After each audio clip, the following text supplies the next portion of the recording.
A Growing Culture is a nonprofit organization advancing a culture of farmer autonomy and agroecological innovation. We thank you for joining us today. And now you'll be hearing some words from founder of AGC, Lauren Cardelli. Thank you, Julia, and thank you everybody from around the world for tuning in to the 11th episode. This has been quite an exciting journey.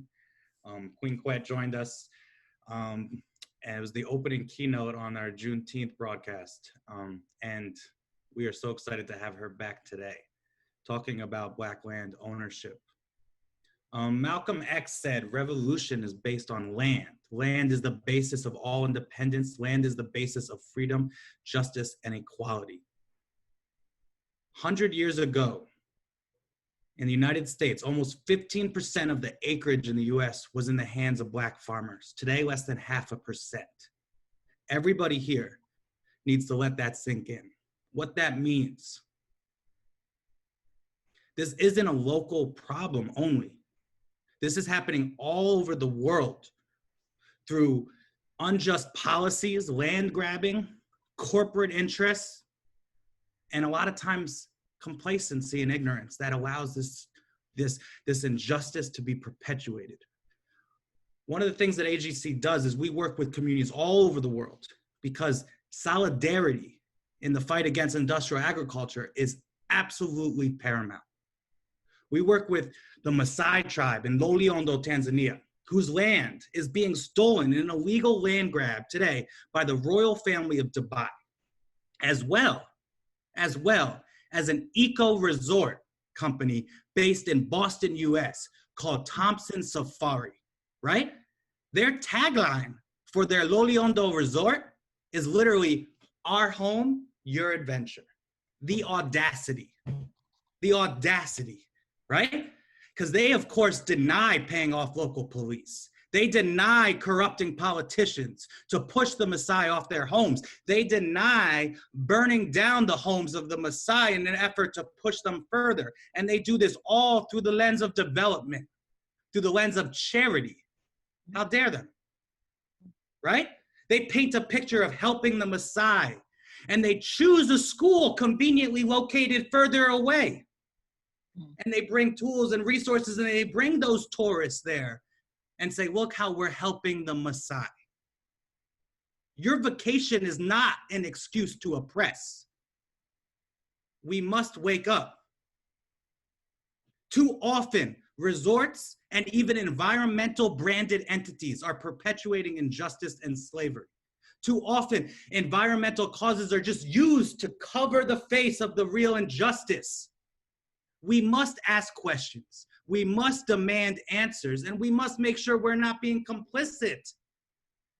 This story is parallel to the fight of the Gullah Geechee people today in the United States as they work to protect a branch of Africa's tree that took root in North America. I am so honored to have not only be presenting Queen Quet here today on the Hunger for Justice broadcast too, but have to been cultivating a friendship with Queen Quet. Queen Quet is a published author, computer scientist. I mean, I could go on forever, right? So many skills, so many talents, a legend beyond legends, right? She's a columnist, a preservationist, environmental justice advocate, right? She is the founder of the premier advocacy organization for the continuation of the Gullah Geechee culture, the Gullah Geechee Sea Island Coalition. She provides histo-musical presentations all over the world and was also the first Gullah Geechee person to speak on behalf of her people before the United Nations. She is joined today by her dear friend, Tiffany Mouzon, who will be interviewing her. Tiffany is a native Gullah Geechee and a member of the Gullah Geechee Sustainability Think Tank and the Gullah Geechee Sea Island Coalition. I am excited to listen and learn from these two visionaries. Thank you. Thank you, Lauren. Thank you, Lauren. And thank you all for joining us today. Thank you, Queen Quet. It is always a pleasure to speak with you, to learn from you, and to grow together. So I'm looking forward to today and so excited to be here. Yeah, so glad for see Hunter Tiffany. Hey, After Rona show up and thing like that, and we ain't forget we hugs in and thing like that. no, Yeah, thing no, we got a social distancing thing. and it though. So Mhm. we can still deal you for hope on this your land. So I'm so Hey, glad to see you. It's a good thing. You're looking healthy. Stay like that. thank you. Thank you. So let's get into this Yeah. land ownership, Black land ownership, Oh, especially in light of everything that's going on today. Having modern conversations about reparations and what that looks like, and sovereignty, and people are really shaking things up. So I would like to start for those who don't know, because I keep hearing a lot of conversations about this 40 acres and a mule, and yeah. so let's start from our beginning. Let's get a tell us about the history of a lot of our land ownership, because that is one of the distinctions in our community, has been generational land ownership. So I think it would be helpful to start at the beginning. Beginning. Well, we're glad for there one more again, as Sonny can see. You see the land right there behind me and thing like that, because I did pawn some of this your land with Tiffany the Cracky Teeth boat. And so when Honey Yeti about the Gullah Geechee and thing like that, the Gullah Geechee Nation going from Jacksonville, North Kakalaki, all the way down to Jacksonville, Florida. So on these just Sea Island and thing like that, this have been the same place where many of we African ancestors, the Igbo, Mandinka, Malinke, Yoruba, Gullah, Geechee, Mendi, Tiffany, Fiki, Bibio, joining with the Yemisi, the Kusabo, and plenty more, the Edisto, Wabideya, and make your family right upon this your land. But there have been in the 15, the 16, the 17, the 1800s, they've been enslaved the African people, the children from Al-Kebulan, Mother Africa children and things like that, they punish your land for work this your place. So when we just start talking about ownership, then it going into this your time what plenty of 100 children might done yet about called reconstruction, but we would do this for that time. So a lot of people who've never heard of our language, they've never heard of our land, they've never heard of our traditions, and they don't realize that Gullah Geechees were the descendants of the people enslaved on the Sea Islands from Jacksonville to Jacksonville. However, these same people became the owners of the very land that they had been enslaved on.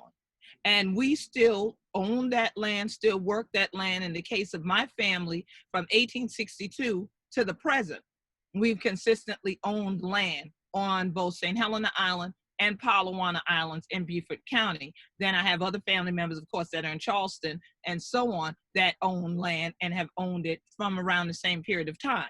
Many Gullah Geechees purchased land, because when we start talking about that Special Field Order 15, which is what comes about where people derive from it, what they call the 40 acres and a mule, that Special Field Order was issued during the U.S. Civil War, not after.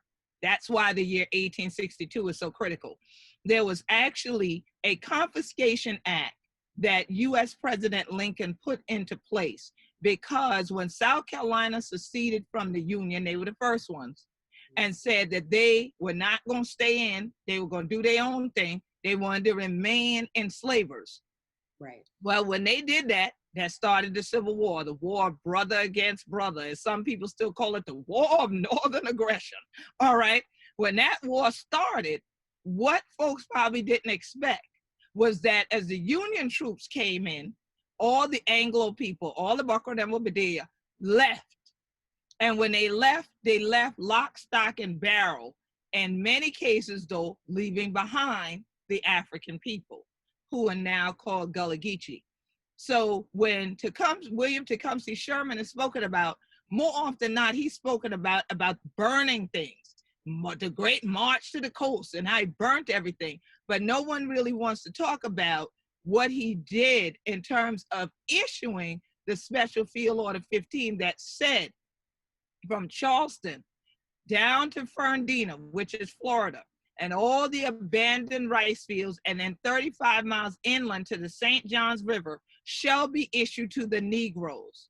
It also made it clear no whites are to dwell herein, except in the case of military occupation. Now, Lincoln had made it such that the land that all of these Anglo people had left was confiscated for the non-payment of taxes. So here we have a situation where it ties together two things that are still so crucial to our land. You have auctions because of taxes, okay? And we're still fighting, stopping auctioned off land of Gullah Geechees because of taxes in this region. But we are the region, the Gullah Geechee Nation is the region where Special Field Order 15 was issued, where it determined where this land would be distributed in 40-acre plots to the, quote, Negroes. This is the area where that took place, and this has remained the homeland for us. And literally, as I always say, the land is our family, and the waterways are our bloodline, because truly our ancestors' blood, sweat, tears, and even the placenta of many of us living is buried in this soil. So we are the souls of this soil. So when you say to us, sell land or let it get auctioned, that's like you putting the whole family back on the auction block. Yes, I think that is so important to know. The Black land ownership goes back to the Civil War. And so for many of our families, part of the family struggle has been, how do we hold on to this land? How do we make sure that this land is not taken away from us? Because so many families have struggled. So I think that segues into our heirs property concerns. Oh, yeah. So as far as Black land ownership in Gullah Geechee communities, that same structure that our ancestors set up in purchasing land has been used against us legally. So now we have situations where families that are generations in, 3, 4, 5 generations. So you have several, some families large, like my family, it could be 100 heirs that are all, you know, connected to a property that an ancestor left. So legally, how do we resolve that? Legally, how do we move forward? So heirs property issues, I think that it's been used against us, but we have fought back. And I definitely know that recently we've had some really big wins in different states about getting special legislation to help protect us against heirs property. So I think if you would give us some wisdom about heirs property and the significance of it for those who don't know, who may be connected and have their own heirs property in their family. Yeah, definitely. That's critical that you brought that up, because some people don't realize why it's called heirs property. So the point was that with those deeds that I mentioned from 1862, when you look at it, you'll see your great-great-grandparent, or it might be several more greats on it, depending on how old you are and what generation you are in your family. But you will see that it'll have the grandfather, the grandmother, then their children, then their grandchildren, and then the very last, and somebody, they raising somebody, they on there. And then if the very last part will say, and their heirs. And that was to speak for this generation now. The people they would have never seen, because they didn't live to see us in the 2000s when they were around in the 1800s. So they were trying to ensure that for their progeny, for their future generations, they would still have a place to live, a place to feed themselves from, a place to sustain themselves, and a place to sustain their cultural community. So when we look at heirs property, that's why it has that terminology. So now when you mention the hundreds of people, think about it. From 1862 to now, look at how many people in your family have been born from those particular great-great-grandparents. So now you have all these people that are layered on different levels in terms of how close they would have been in generation to those initial purchasers of that property from that auction. When they purchased it, then the next set of people is right below them, then the next set, then the next set. So I'm a mathematician by degrees. So then what happens is percentages are drawn up of what the value of ownership is. So in essence, your mama might have a 25% interest, but your mama had 5 children. And so if something happened to your mama, all the children have equal interest. So now they have 5% each of that property. So if that property is 100 acres, they are right. But if that property is only 1 acre, we might have a problem. So Correct. now, if you talk about 100 people and 1 acre of property, you know you got a problem. Okay, so the biggest issue with heirs property, though, has been the heirs that leave. When the Great Migration happened in the 1930s, a lot of people left this land. They left this land for a number of reasons, not because the depression was the issue. The issue was hurricanes, which we still are faced with, that inundated the land with things that now wasn't allowing the crops to grow, or crops drowned out. If people could not be agrarian, they had to find work elsewhere to get money to buy things to feed their families. Some went over to cities. Like if they left from Beaufort County, South Carolina, they usually went south to Savannah, Georgia, and tried to work there. If they could not get enough work, they would get on the train and head north, and many ended up in New York City and New England and places like that. And so then what ends up happening, though, is if they don't come back, because people expect them to go temporarily, some may never come back. So now you're talking about their grandchildren being heirs now, who never saw down south, never spent a summer, never saw the land, but they got 100 cousins living on this particular parcel of property in a family compound. But a lawyer will come along and say, well, these destructionaires want this property because they want to put a resort here. And so now we done offered the old lady in the house, you know, couple $1,000. Now her property worth over $100,000, but you offered her $10,000 and you brought in a briefcase and cash. So when she still told you, get off my property now, go on, get off here. All right, you now go in the office, you go downtown, you go in the county office, and you find out who else are the heirs, who else is part of this property, and you start sending out letters. Well, those letters end up north, that these folks who never saw the land often get the letter, get this thing that says, well, if you sign here, I'll give you $1,000. I'll give you $500. They sign off their birthright, similar to scriptures where you gave up your birthright for a bowl of soup. Okay, so that's all that you did. Once you sign, they claim you're going to get a certain amount of money, but in the end, there's all kind of deductions that come out of that money before that check comes to you. But now this person, these destructionaires, this attorney, they become the heirs. They have now bought your interest as an heir, and they now pierce the veil of what heirs property was to protect. It was supposed to be given only down to literal family members. But instead, these people found a legal loophole in order to displace people from their land. Land that at first was not wanted. Correct. During enslavement, Anglo people did not want to live anywhere on the coast. To be in the planter aristocracy, you did not have your homes out on the island because it was quote unquote mosquito ridden. You wanted to be in townships high on the bluff. And now the very same land, after they started spraying for mosquitoes, which is very harmful to us and our food supply now and food security, you want to come back now and say, but that's waterfront land. That's prime real estate. And so now you want to get in, you become an heir, and you force a partition sale by the rest of the family, because you can come in and argue, well, this is my interest in it. I bought a 5% interest in this property, so I want it sold. And I'm not going to agree with anybody to do anything else with it. You end up in court.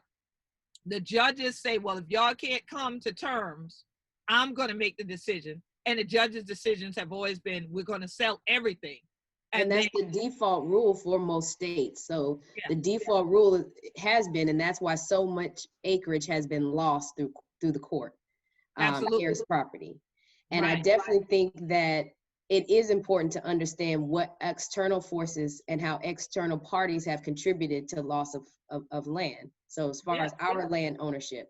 So now we're fighting not only subversive legal strategies, subversive development, and as Lauren pointed out, eco-development has been the new mask for basically taking our land.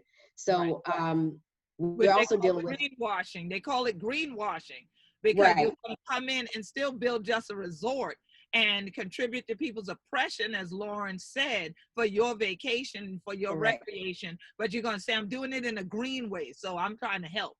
No, you're not. Correct. And we have plenty of examples of of our pushback, Bay Point being one of them. We're dealing with climate change as well as external forces that are threatening our land ownership.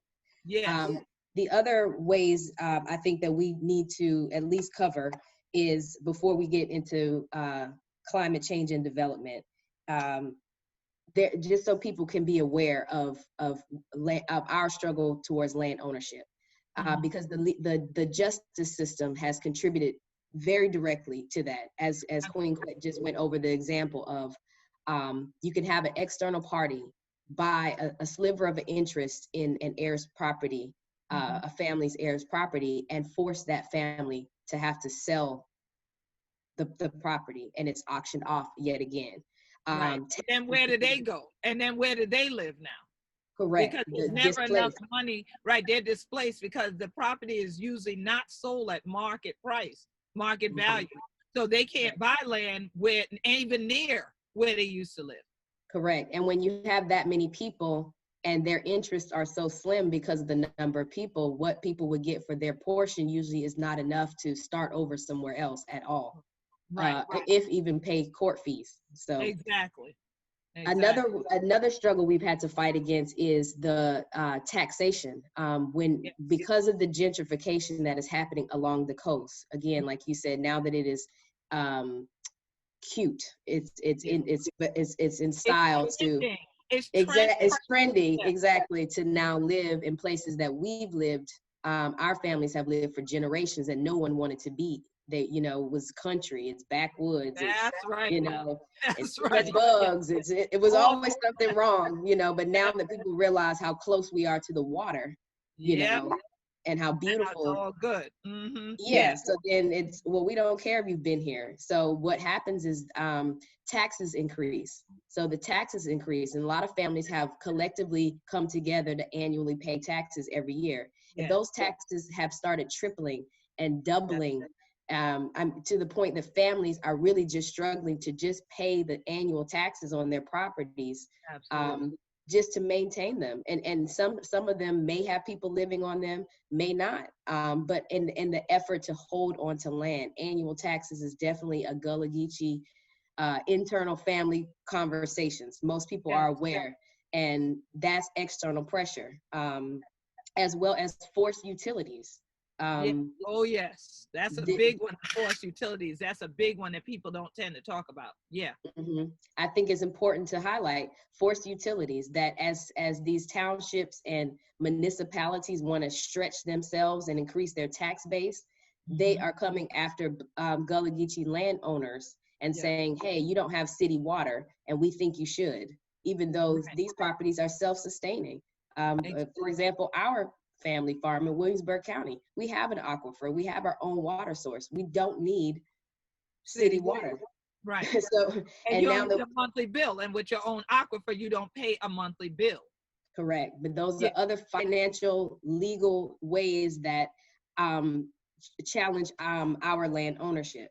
So I think, and those are legal things. Those are things that are happening legally. These are cities and municipalities that are enforcing these policies. And for some people, it may benefit one group, but it can also be harmful to other groups. So that's why I think it's important. It is important, and when you talk about that it can be beneficial to one group but not to the other. Let's go back to my example I use of the urban cousins versus the country cousins. Okay, so the island cousins versus the city cousins. Okay, so the city cousins, of course, would be all for city water. It makes sense to them, right? But wherein the country cousins, the island cousins go, but don't y'all remember pumping water from the pump in the summertime? The few times y'all did come down here. Well, that's the same water we use in the house. And that water is spring water. That water is healthier water. There's nothing added to that water coming in. We have a clean aquifer, like you said.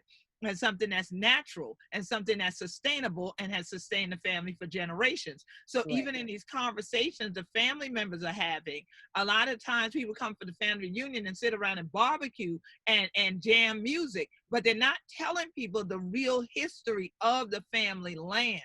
Yes. And they're not walking that family land so that people get overstanding, get understanding. Wisdom is the principal thing. So get wisdom, but in all thy getting, get understanding that there is a value to the very sustainability of your body by having land that's viable to grow things from and viable enough that you can have clean water, drinkable, potable water that comes up from it and that comes into your household. And economically, it's beneficial to you, which if you got an economic benefit, lessens the stress on your mind and on your life.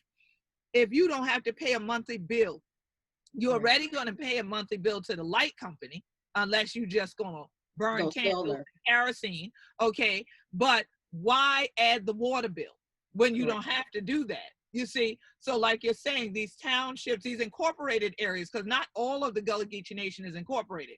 Correct. We have unincorporated areas of counties, and we have incorporated townships and municipalities. So when we have these townships and municipalities like Jacksonville, Florida, Savannah, Georgia, Charleston, South Carolina, Jacksonville, North Carolina, Wilmington, North Carolina, those are Hilton Head Island, Port Royal Township, Beaufort, the city of Beaufort. All of these are incorporated. I even have a book about the townships in the Gullah Geechee Nation that people can go to gullahgeechee.biz and get that book.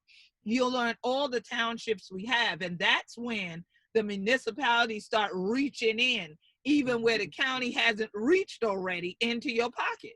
So it's critical, but it's critical that the families realize, how did we live before they came along, before these incorporations came along, and how do we continue to do that? Because some of us are doing that off the grid, so to speak. Correct. And I think that's a good segue to, as we're dealing with climate change, as we're also dealing with what is now being called sort of the third great migration, that a lot of family is coming home. A lot of people are coming back home. A lot of people are more interested in living sustainably, living off the land, reconnecting to family and their roots that lead them back to the South, back to Gullah Geechee Nation and communities. So what is your advice for how this next generation, or all generations that are interested in coming home, essentially, how can you help guide them through how to make that transition, or ways in which to get back home? Well, you always hear me say, Hunter must take care of the roots for heal the tree. So we're going to give y'all some tools right now to dig for the root. The first thing is, please get some humility. Pack humility in your suitcase as you leave where you've been in an urban environment, whether you had just been living there for a couple generations or years for a job, or you were born and raised there. Because the biggest issue is when family members come back, they don't listen to the family that's been living here all along. So you have to be humble enough to listen and know that Hunter family and thing ain't cracky anything like that, because they cracky teeth a different way than Hunter they're doing. So they're not ignorant. People are not backward because they don't speak the same language you learn to speak in the city, because they hold on to their mother tongue. So you have to be humble enough to respect that, and then say, okay, fam, let's sit down, let's talk about this stuff. Then when they tell you, no, we don't want a coffee shop right down the road. No, we don't need a big old super box store and supermarket within walking distance. There's a reason for that.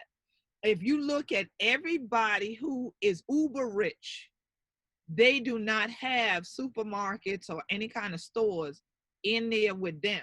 They may have a little kind of convenience market, but they're not about to have no big box or anything that damages their environment and makes a bunch of noise and brings a bunch of light and sound noises and disrupt their energy of peace on their section of islands. So why would you do it to ours? That's a big battle. People come from urban environments, and because there's a bodega on every corner in the city you're moving out of, you want to make the islands look like that. No, if you want that, you got to stay where you at in the city. Now, if you want balance and you want sustainability in your life and in your community, then come and learn from the people already there. How have they been living? How have they sustained themselves? And how come there's so many people that's 90 and 100 years old, but you think they 50 and 60 years old? How they look that good? How they living that long? And they'll tell you, number one, always hold on to God's hand. Don't let go of God. That'll be the number one thing they tell you. Keep praying. Second thing is say, man is going to take on where money can't. So be a mannerable person, have some manners, come back to the land. Third, willing to help. Because living on land ain't no easy job. You got to constantly cut stuff. You got, whether you grow food or not, you got to keep the grass cut. You got to maintain your house in a hurricane zone. That's hard work. It's hard labor. So learn from your cousins and the aunties and grandma and big mama and granddaddy and all them that's there and the uncles and stuff to learn how to live on the land. Then you can start to sustain your own health and sustain the community and the family legacy. The biggest issue is folks coming back from the city and starting disruptions with their own family that bring police into it, which could potentially get the whole family killed because they could come in there shooting at folks or folks shooting back, okay? Or you bringing people to court and then the court saying, well, since y'all fighting, we'll sell the whole thing and you all move other places and get your separate deeds, which you probably will not be able to afford now, and live elsewhere. So if you're going to come humbly back home and then learn from those who held on to the land. How do you live on the land together in peace and harmony? That is the biggest issue. Every heirs property case that I have helped to fight for, the only way we won was getting the family members to come on one accord before they even got to the courtroom. That's the way you win, is not going to the courtroom. So like we say, you do not go to an unjust law looking for justice. Correct. Correct. I think that's excellent advice, especially for internally, as people are looking, and I'm seeing a lot more of that. We just want to take just a moment to remind people that we're to submit your questions for the question and answer portion that will be coming up shortly. So again, just to remind everyone that you can submit your questions for the question and answer session for the last 15 minutes. So now that we know how to come back home and some good steps about, for those of us interested on coming back home and how important that land ownership is for our community, I think it's important that you highlighted that land ownership also comes with responsibility. I think that was one of the greatest things that my father, my grandparents, my great-grandparents taught, was that it is a huge responsibility, and it's not something that you take lightly. And so as we celebrate this year, your 20th anniversary, and we know that you actively live, on heirs property, your family land, you farm the land, you definitely are an environmentalist, you teach a lot about self-sustainability, healing, and wholeness. So I think that a lot of people are interested in that as well. So maybe as we wrap up, before we move on to the question and answer session, can you talk to us about how being Gullah Geechee and living in a sustainable way go hand in hand? Well, that's an easy one for me. I always say to people, Gullah Geechees are inextricably tied to the land. And if you see our tree on our Gullah Geechee Nation flag, you know that it's human bodies intertwined, but they are rooted in the land. And so definitely everything about us has to do with reconnecting to the land. That's why I always say the land is our family and the waterways are our bloodline. So making sure that what you do on the land is healthy, make sure that the runoff into the water is something healthy. The water is mainly what we're made of. So making sure that then what we ingest from the water is something healthy going in, because we love seafood too. I know you can put it down, Tiffany. So definitely we want to protect the land and the waterways that are surrounding these sea islands and what people call the low country. And so that is because in protecting Mother Earth protects us. In nurturing Mother Earth nurtures us. And so it is a reciprocal relationship that we've grown to have as Gullah Geechees all these years on this particular continent, that we brought from the motherland to this continent, and that our indigenous ancestors that were here taught us and have it in our DNA of how to live in balance with the land and with all things that are alive. So both the earth and the people and the creatures, we have to live in balance with it. And so that's so significant to me. And that is what holistic living is to me. So that's what we do. That's who we be and things like that. The land that we be. So I also think that a lot of people are not aware that when you talk about it's in our DNA. I think a lot of people think that that we're speculating about, you know, how we got here or who we are, but we know from history and plenty of documentation, articles, whole studies have been written about our language. And where that language came from, and the skill set of our ancestors, and why our ancestors were specifically taken from their homeland, and that has to do with the land. It had to do with their agricultural skills. Can you talk to us about that history and how that is in our DNA? That even if you don't current day, you know, today want to necessarily be a farmer, being understanding that we have an ancestral connection to land, I think that's important to highlight. Right. Well, plenty of time with 100 children, the Yeti people cracking teeth like they share that at the first way people say, well, great God, who them is? So that's usually the first thing that strikes people like, wait a minute, who are you? What? Because they hear the language and they're not used to it. But our Gullah language derived from numerous African ethnic groups, as I outlined earlier. And these individuals were not just agrarian. They were kidnapped also because of their blacksmithing skills, their healing abilities, their way to work with herbs for herbology. They were kidnapped and captured and then brought from the motherland and enslaved here because their intellect was to be exploited to build up what now is called America, first the colonies. So the Gullah Geechees laid the cornerstone for what is now America. And it was, so if you say, well, I'm not about that farming. You know, I have family members like that. No, cause I ain't the field person. It's true. Everybody doesn't have a green thumb, and everybody ain't trying to dig up in the soil. And if they did, everything would die. So those folks don't have the spirit to carry the agricultural gene, but they may be the engineers. They may be the ones that can construct the battle boat, the flat bottom wooden boats that take us out into the creek, because that was something our ancestors did as well. They actually had to build the very vessels that other Africans were going to be taken from the motherland in to be enslaved. Okay, you have the skill set of making things out of metal, blacksmiths. We had a great blacksmith here, God bless the dead, Mr. Philip Simmons. I used to love to talk to him. I used to love spending time with him. And so all of these scientific abilities, like even being able to determine what time it is by reading the sun, okay?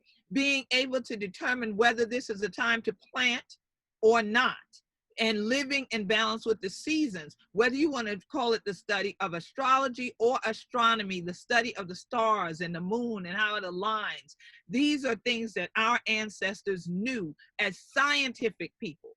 And more often than not, people relegate us to storytellers and cooks and cleaners, and they don't look at the scientific abilities of our people, even to create a Carolina gold rice field, create hundreds of acres of them along this coast, where Georgetown County, South Carolina was the largest rice producing county of all the colonies, and do this in an area surrounded by salt water when you need massive amounts of fresh water to grow rice and then grow enough rice to feed the world.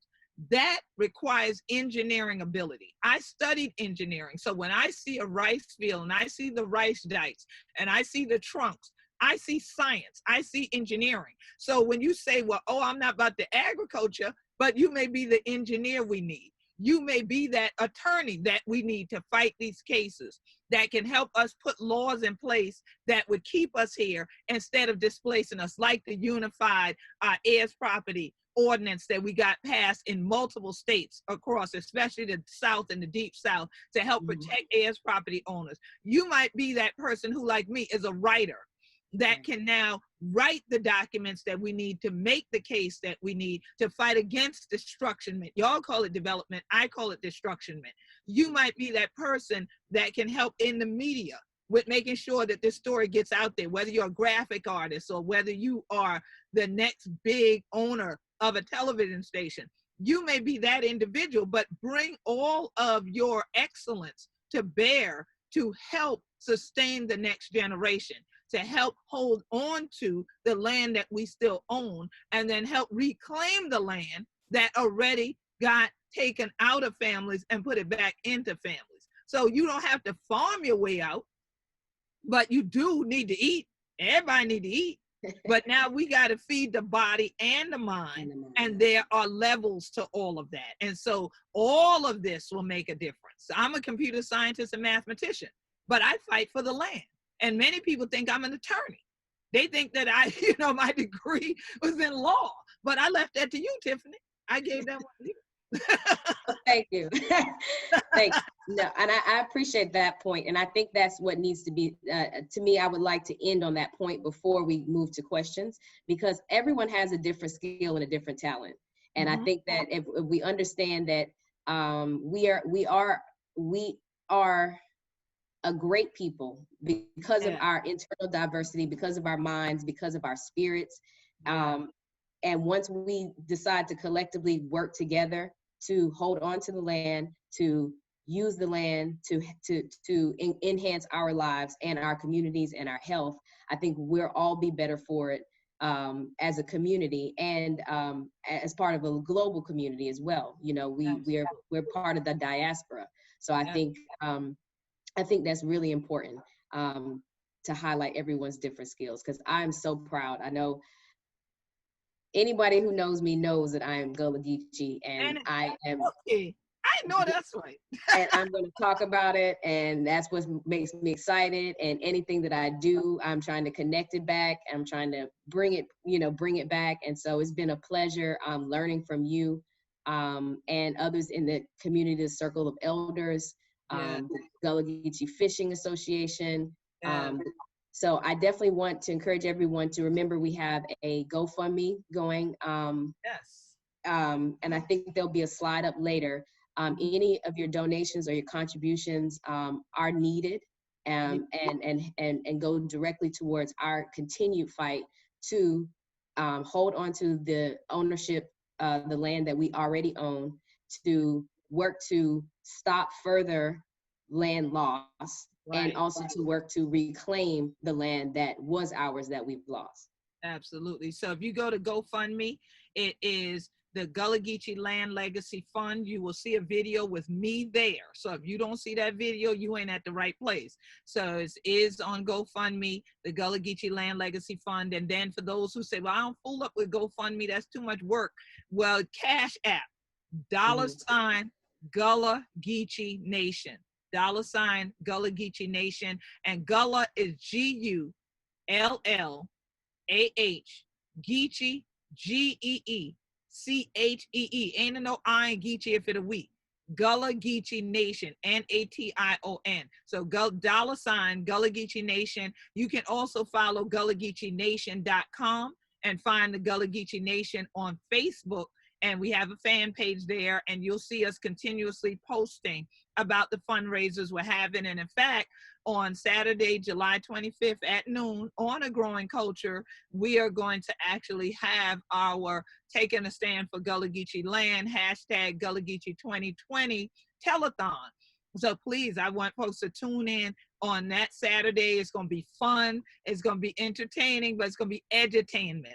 Okay, we want y'all to actually get educated more about our culture and who we be down here as Gullah Geechee and things like that, and why we to fight so hard for this your land and for we legacy. So definitely plan to be a part of that. And if you follow the Gullah Geechee Nation Facebook fan page, it'll also be broadcasting live on there Saturday, July 25th, and that's noon Eastern Standard Time. Eastern Standard Time at noon on that Saturday. So it's going to be a lot of fun. I'm looking forward to it. So we have a couple questions that we're going to go through. And so, Queen, I'm just going to ask you, just go through each question and just go ahead and just ask you. The first question is from, the first question says, please explain incorporation. How does it happen and how do places remain unincorporated? Okay, so the places that have been unincorporated, they've been that way from the beginning because God didn't incorporate land. Okay, so what happens is that at some point in time, a group of people decide, well, we want to control a particular segment of this land. We want to decide what can be done here, what can't be done here, and we want to have our own officials decide that. That's when you end up with mayors and town councils and then county councils, and people start delineating boundaries, and then they go through a whole legal process of getting votes to say whether or not they're allowed to create their own township, because we've also had some cases get lost in the Gullah Geechee Nation where people wanted townships and people who lived there fought back against it, or the town next to them fought them and said, no, you can't create another town because we're annexing you into our town.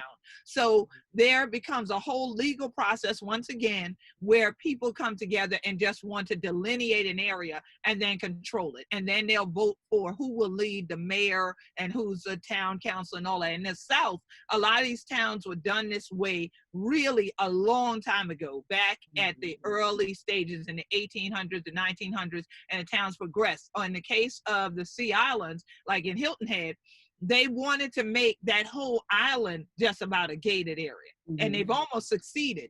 So they duped the people into believing that having a township was going to protect them from the county. And so people thought that it was going to benefit them because they were going to be able to control where the tax money went and all that. Actually, they just ended up paying an extra tax, and in addition to the county tax. And then the people who got on the town council were not natives. They're not Gullah Geechee. So they started bringing in what they wanted, which was more resorts, more destruction, more golf courses. And so it's not always a good thing to create a township. But if there's one already there, you need to sustain it and direct it in a way that's going to hold on to the legacy and be the type of place you really want to live in with a high quality of life. Yeah. The next question is, can you talk about youth and if there is an interest in coming back to the land? You referenced the movement back to the land. Is there currently a big age gap on the land? There is never a big age gap on Gullah Geechee land because we live intergenerationally in family compounds. So it's from great grandmama all the way down to a baby to the breast may live all there together. And so we're always intergenerational. We don't tend to separate at all with family members, even if we travel elsewhere. So with the youth, it's not a back to the land, it's a stay on the land. And I always point that out to people. For Gullah Geechees, it's a stay on the land movement more than a back to the land movement. Now, for those cousins who I described that live in cities and want to return home, then the return to the land, that reversal of the initial great migration is happening for a lot of reasons, including the coronavirus now, Rona to send people home. And you do have people coming back home at an earlier age, meaning during their childbearing years, as opposed to their retirement years. We've seen that ever since I started the Gullah Geechee Sea Island Coalition back in 1996. We've seen a progressive movement toward people coming back home younger than they used to. And that we attribute to taking pride now in their culture and realizing that part of that pride means fighting to hold on to ancestral land. No matter what you got to do, fish fries, oyster roast, or whatever, get the money and pay the taxes on the land. So we have younger people returning home now, and it is increasing. That number is increasing for a lot of reasons. because the urban environment is not that healthy to live in too. And so people want to live here while they're young, while they can really enjoy it. So a lot of them who have more knowledge about, oh, my culture is not backwards, it's not ignorant, it's really rich. And before everybody else get there and take all the land, I better get back and get me some pieces of land and raise my family there where it's amongst the whole family compound. And my children and their children will live our traditions and not have to try to figure out a way to get them back. Because in some cases, some families won't even speak the language because it was literally beaten out of them. And so their children don't know it. So we now have a lot of younger people because of us working all these years, a couple of decades. I've been at this 40 years already, but well, over these decades, but then in the last 20 years, doing things online, that has increased the number of younger people that get engaged and want to come on back home and then stay on the land. Well, we have another question that is similar to that. And that question is, I'm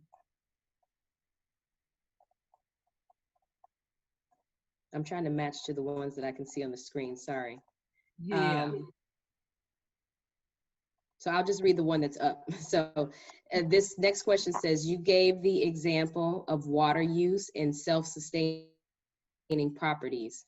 In what ways can communities looking to become more self-sustaining learn from the Gullah Geechee knowledge of land sustainability? Oh, there's a lot of things. One of the things I would encourage you to do is follow Gullah Geechee TV on YouTube. You can go to just gullahgeechee.tv. Again, GULLAHGEECHEE, and also follow gullahgeecheenation.com. Go into the little box on there and search for land and land ownership, search for sustainability. We do a lot of different videos and interactions and dialogues that show you some of the ways that we do things on the land and with the water to keep it alive and healthy and viable, so that it keeps us alive and healthy and viable. And so that would be a good way to illustrate it, especially now when we're social distancing and you can't necessarily come down to one of our intergenerational learning sessions face to face. That will still allow you to be able to access that information, even beyond what little bit we can talk about here.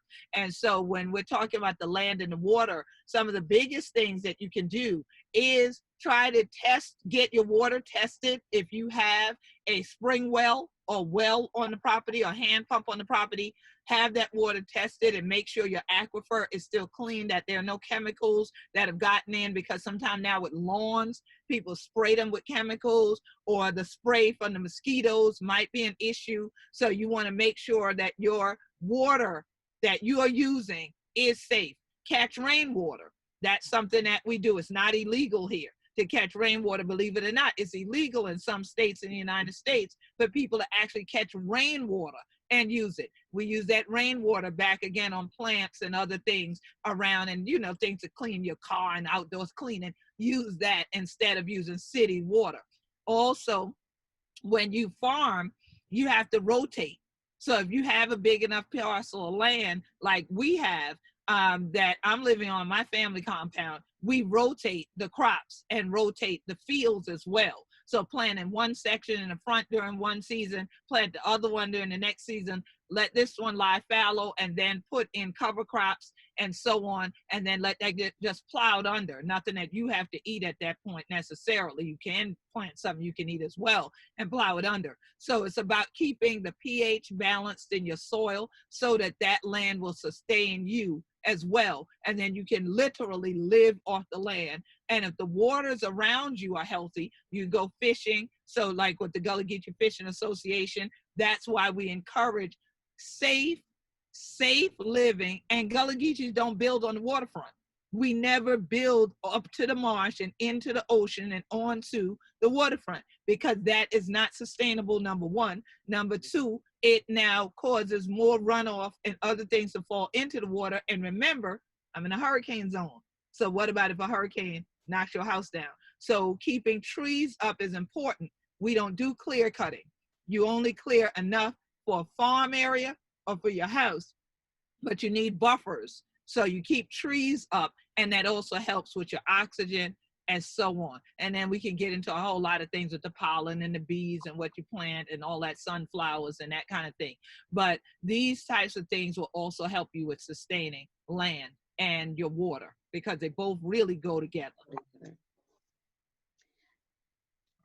Yes, so here's our next question. So what can reparations focused on land look like? All right, I'm glad somebody asked this, because I know early on Tiffany referenced reparations, and many people know that in the United States, every year for at least over a decade, there has been a bill put forth that never gets passed, and that bill is simply to study the impact that the transatlantic slave trade had on people of African descent in America. And so to study whether or not there should be reparations. Now, this is just a study.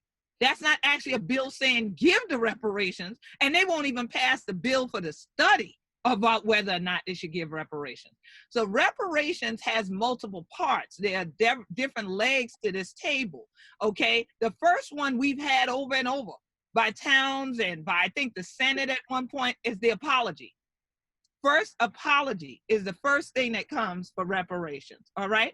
Then there is restitution, which is you pay back a certain amount of money. And then there's restoration, meaning you also have to restore the things. And that's part of where the restitution will go into, is the restoration of the various damage you caused. So let's say, for instance, where Rosewood was destroyed, where Wilmington was destroyed, where Tulsa was destroyed, where Hilton Head is, where there have been other displacement and destruction, things that took place, and bombings and murders and massacres happened to people of African descent. You pay restitution, but then you have to do restoration, which means putting back their institutions and their businesses and their buildings that were there before, or making them whole. That's a legal term. Tiffany can really elaborate more even on that. Making them whole so that they can then go forward themselves. Then we are at the point of reparation, because now you're repairing an entire situation. And part of that repairing has to also do with dealing with the psychological harm. There is post-traumatic stress syndrome, but there is also post-traumatic slave disorder that has happened as a result of a Willie Lynch syndrome that has a lot of division amongst the people who were traumatized, and their ancestors were traumatized through the transatlantic slave trade, through Jim Crow, and through this continued battle we have for our human rights, our land rights, and our water rights. As Lauren said earlier, your vacation should not be an opportunity for oppression. So the continued destruction that goes on here is something that would have to be battled against, and that has psychological harm. It has physical damage to people. That has to be repaired. So this four-legged table is really what reparations is. And until that is done, there is no discussion. But if you haven't gotten to the point of dismantling racism and being anti-racist, how are we going to get to the point of even voting on a bill to do a study about it, which I know what you need to study? I mean, it's right there. Dr. Joy Leary and others already have it documented for you. Dr. Naeem Akbar, they already have it documented for you, the harm you've done and how it has manifested itself. And there are numerous things that document the economic damage that has been done. So we have to then get to a point where the reparations is a discussion of closing the wealth gap, getting equity and equality. And that happens when we talk about having land ownership on viable land that's sustainable, and then having the finances to continue that for generations. Generational reparations is generational wealth.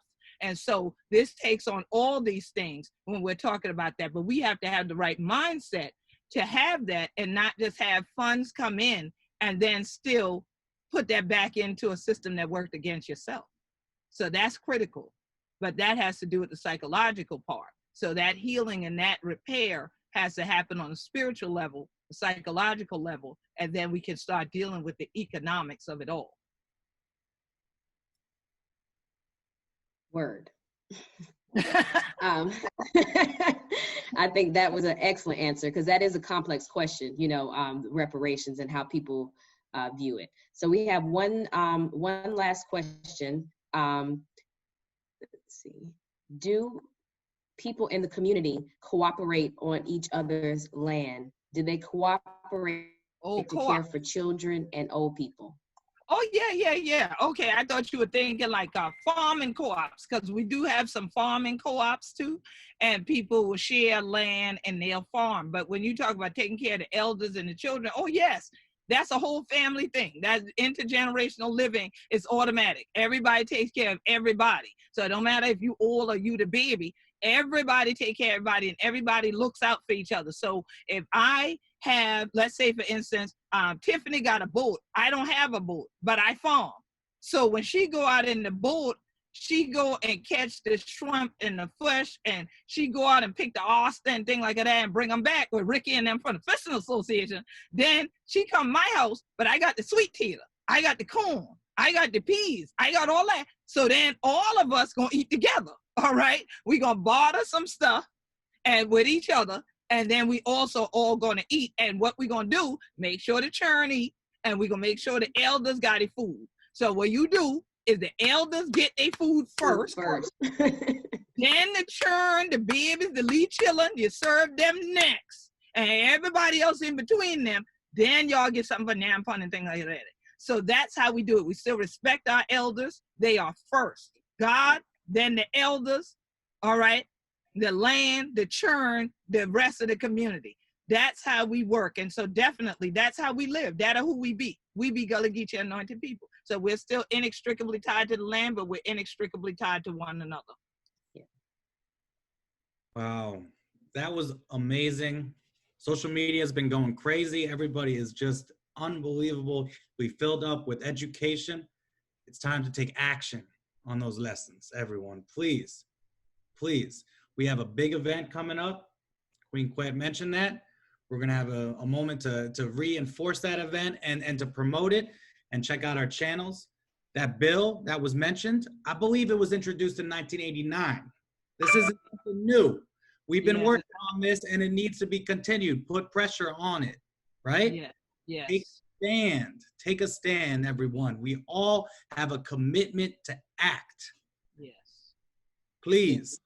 Please. And in terms of that action too, Lauren, I appreciate folks. I'm steady hearing our little bag shaking at Cash App. So please continue to make the donations, but join us Saturday, July 25th at noon right here on The Growing Culture. We're going to continue this discussion. We're going to continue to beat the drums loud like we did on Juneteenth, because we are still doing this drum call for justice, and we want to thank y'all so much.